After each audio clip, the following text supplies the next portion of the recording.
For those of us who play IDP fantasy football, we understand why the NFL is actually down on touchdowns this year is because our defenses have been doing really well in fantasy. That's why we're going through IDP rankings, and I'm the only fantasy YouTuber who goes through IDP rankings during the actual season. So make sure to go down there, drop a like on this video, and subscribe to the channel to show your support.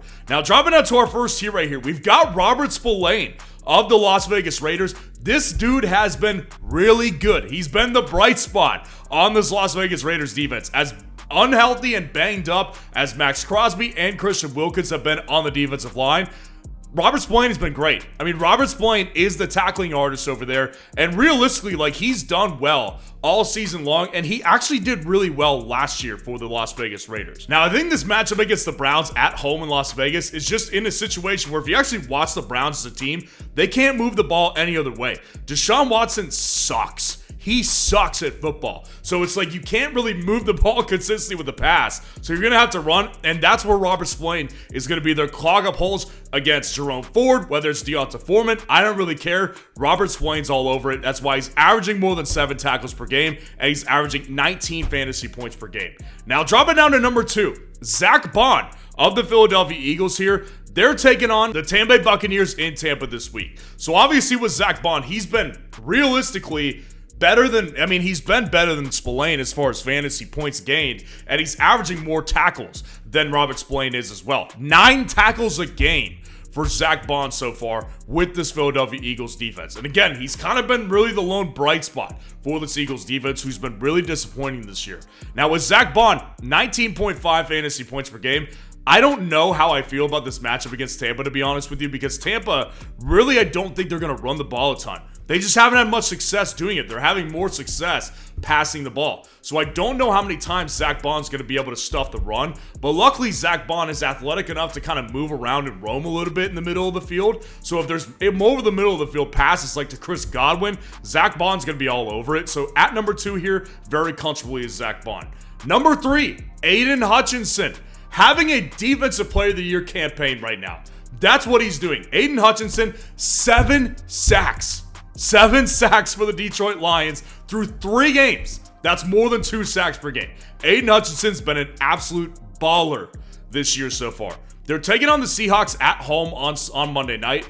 Honestly, we're in the kind of territory where I don't think it matters. Like, Aiden Hutchinson's doing this against everybody. I mean, all his offenses, realistically, like, there's nothing wrong with their offensive lines. Aiden Hutchinson's been a wrecking ball this year. So against the Seattle Seahawks, I really don't see how it changes this week. He's just on a great run right now, and I want every last bit of him in IDP right now. And then Fred Warner at the linebacker position for San Francisco. Look, I said it before the season, Fred Warner was going to have to pick up lots of slack on this San Francisco 49ers defense here because of without Dre Greenlaw. And Fred Warner's done exactly that. Not that there was ever a question, right? Like, Fred Warner is, if not the best, one of the best linebackers in the game today. Because the thing with Fred Warner is he's not even averaging that many tackles per game. He's averaging more than 4 tackles per game, which isn't bad, but that's not fantastic like we were talking about with Spillane and Zach Bond. Like, Fred Warner is all over the place. This dude has 3 passes deflected, 3 forced fumbles, 1 interception. And the reality is with him, it's not even unlikely that he does it again.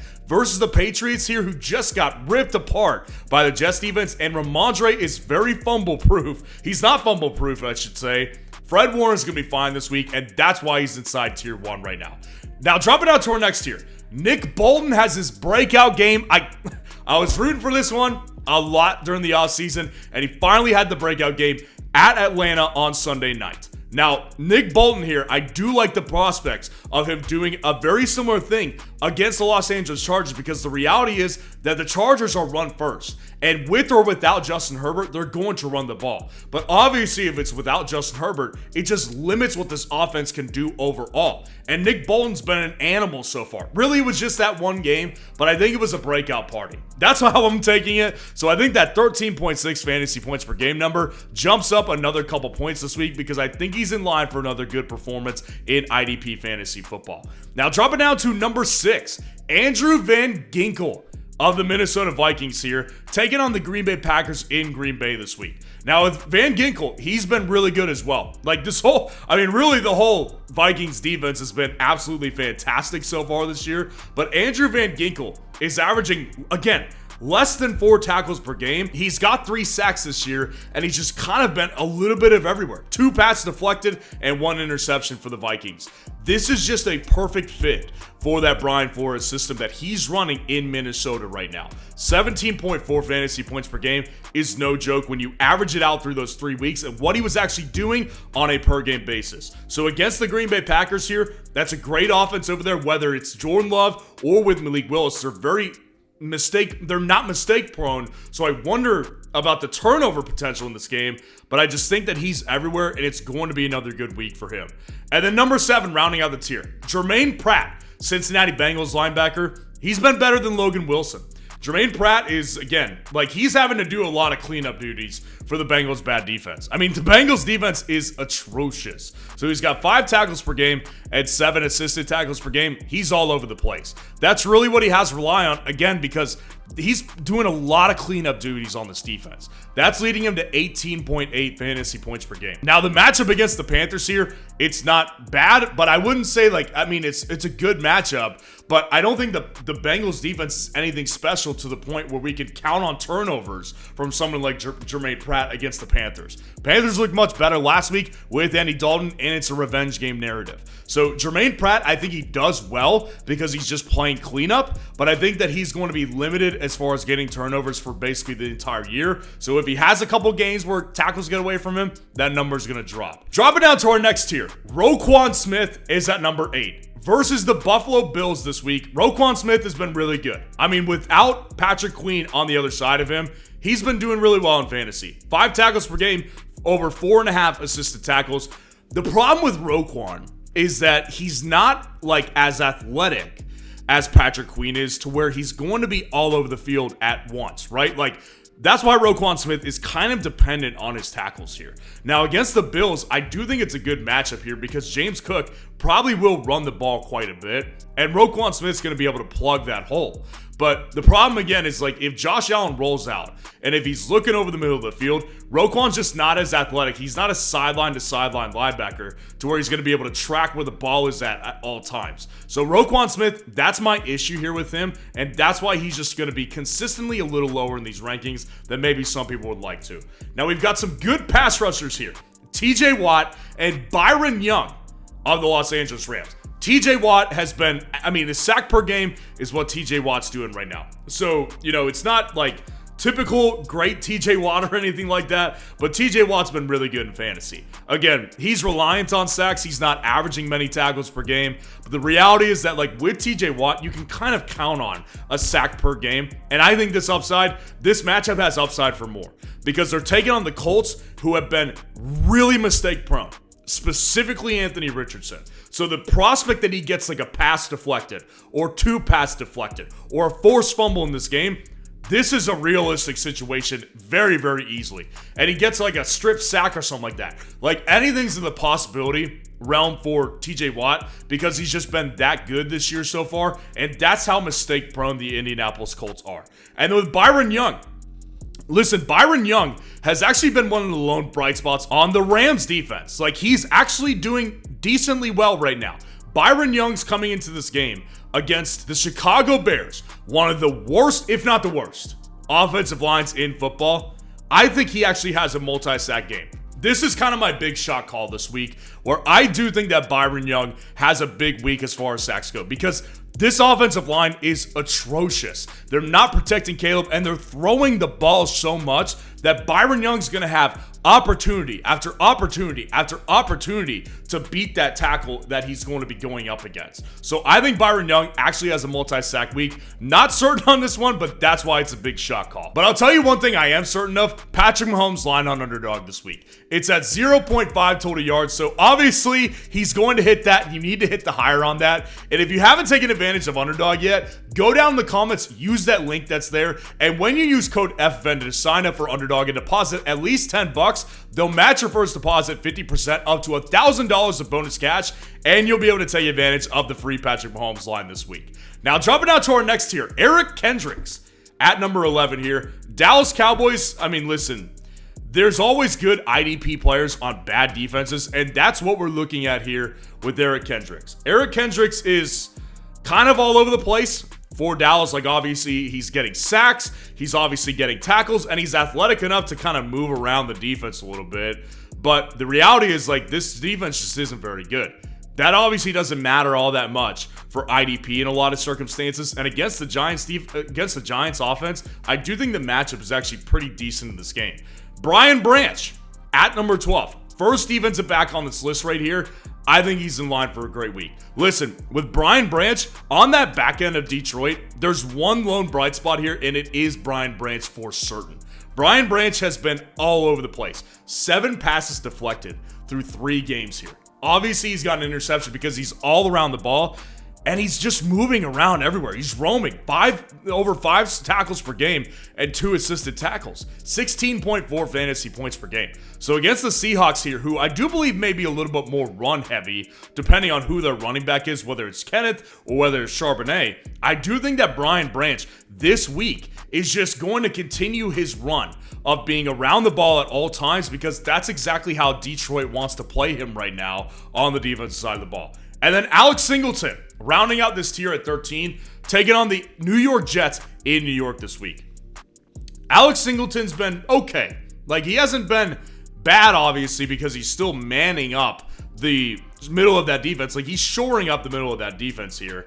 But the other problem with Alex Singleton is that I do think this is going to be a matchup where it's going to be harder to get a lot of tackles in this game. But I do think the good thing about Alex Singleton this week is that New York's going to run the ball. Like, whether it's with Breece or with Braylon, like, obviously Breece is going to lead the backfield, but they're so good at the run game that Singleton's going to have tons of opportunities to get tackles here. Now, he's not really getting a ton of solo tackles as he was last year. That could change at any week. At any instance, we all know that can change. So with this amount of run opportunities, I think Alex Singleton actually has a lot more room for more at this point than just number 13. But he's really safe here because of his floor.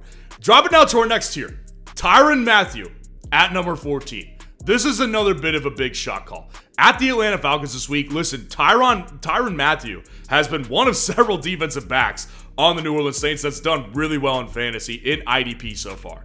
15.3 fantasy points per game because this dude's getting a bunch of tackles because he's always been a roam around safety, and he's also just around the ball all the time through the pass. He's just a great instinctual player. He's very much kind of like what I wanted to see from Kyle Hamilton this year. And obviously Hamilton's injury, that's another topic for another day. But Tyrann Mathieu against the Atlanta Falcons, I do think it's just going to be more of the same. Like, he's just realistically what makes that defensive backfield turn. So I think that Tyrann Mathieu's in line for another good game where he's just always around the ball because he's such an instinctual player. Quincy Williams at 15. Taking on the Denver Broncos. Listen, Quincy Williams has been okay as well. Like, Quincy Williams hasn't done anything particularly special yet in fantasy football, but he's always just continuing to be around the ball with 6 tackles and 2 assisted per game. 13.2 fantasy points per game is nothing special, but the Broncos' offense is still a little bit of a mystery to me because they obviously came out better last week, but ultimately Quincy Williams and this Jets defense is probably just going to shut them down like the Buccaneers couldn't. So I think Quincy Williams ends up having a pretty good game in fantasy this week. And then Max Crosby, can't tell you how much I want to put him higher. The matchup says that Max Crosby should be a really good play this week. And he hasn't been bad in fantasy, to be honest with you. Like, he's averaging almost 15 fantasy points per game. And again, the problem with Crosby is that unless he's getting sacks, he's not that great. He's averaging 2.5 tackles per game, 2 assisted, which is okay. But, Max Crosby's injured right now. But the good thing is, again, the matchup says it's great. The Cleveland Browns, their offensive line's in shambles right now. Jack Conklin's injured. Jedrick Wills is also injured as well. So, there's opportunities here for Max Crosby. I'm just not so sure he's particularly healthy because apparently he's got a high ankle sprain. So, may or may not do well in fantasy this week, but I do think based on opportunity and based on the beast that he really is, I've got to have him inside the top 20 still. Rounding out the whole thing, down here at the bottom, our last tier, Paulson Adebo of the New Orleans Saints. Listen, Paulson Adebo, again, has been just one of those defensive backs that's been absolutely lights out for the New Orleans Saints. Paulson Adebo, This year, 6 tackles at the corner position, for crying out loud. Like, he's been everywhere. Because he's a corner, he's going to get pass deflected. So that's our safe number right here. If he can continue to get those tackles, that's a big separator between him and other corners in this league, like Sauce Gardner, Derek Stingley, other corners that are probably much better than him. So I just think that Paulson and Debo this week against the Falcons, they're just continuing to be physical on defense, and he's going to take out Drake London for a decent portion of this game if he's the one who's lining up on him. Carl Granderson of the New Orleans Saints. We've got lots of Saints on here because they freaking deserve it, man. The New Orleans Saints have been absolutely fantastic in fantasy football, and Carl Granderson has been one of their best sack artists of the year.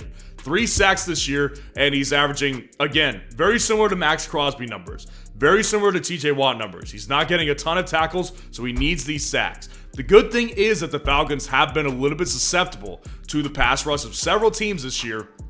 I don't think their offensive line is the most horrific in the league, but it's definitely not one of the best. So I do think that Carl Granderson is in line for another good performance in this divisional matchup. Keon White at 19. New England Patriots defensive lineman, been one of the lone bright spots for the New England Patriots here. 4 sacks on the year. I mean, that's pretty impressive, man. And he's actually doing really well as far as his baseline goes for tackles. Over 3 tackles per game and over 2 assisted per game. 16 fantasy points. So again, this week, the thing is, if the San Francisco 49ers don't have weapons and they have a weaker offensive line and a weaker Brock Purdy, Keon White's going to have opportunities in this game. So I think the opportunities could present themselves this week. And I think Keon White, just based on the way he himself has played this so far this year, could be another good pick this week. And then rounding out the whole thing, Will Anderson Jr. This week versus the Jacksonville Jaguars, I want it. I want in on this one so bad because, listen, the Jags are just really bad. I mean, they're just a bad team. Will Anderson's he's had 3 sacks, but he's probably the worst of the sack artists, which is that unless he gets a sack, like, this dude is just not putting up much. That's why he's averaging less than 10 fantasy points per game right now, because he's just not averaging any tackles per game. So he needs sacks. I think this is a good week for him because Trevor Lawrence and this Jacksonville Jaguars team, not only are they just not very good, I don't think they really care. Like, this team looks uninspired. So coming off a bad loss to the Minnesota Vikings, this team's going to be after blood in this game, and I think Will Anderson has a good sack game. So let me know how your team's looking so far this week, and if you want to see the top 12 defense rankings for week 4, click on this video right here.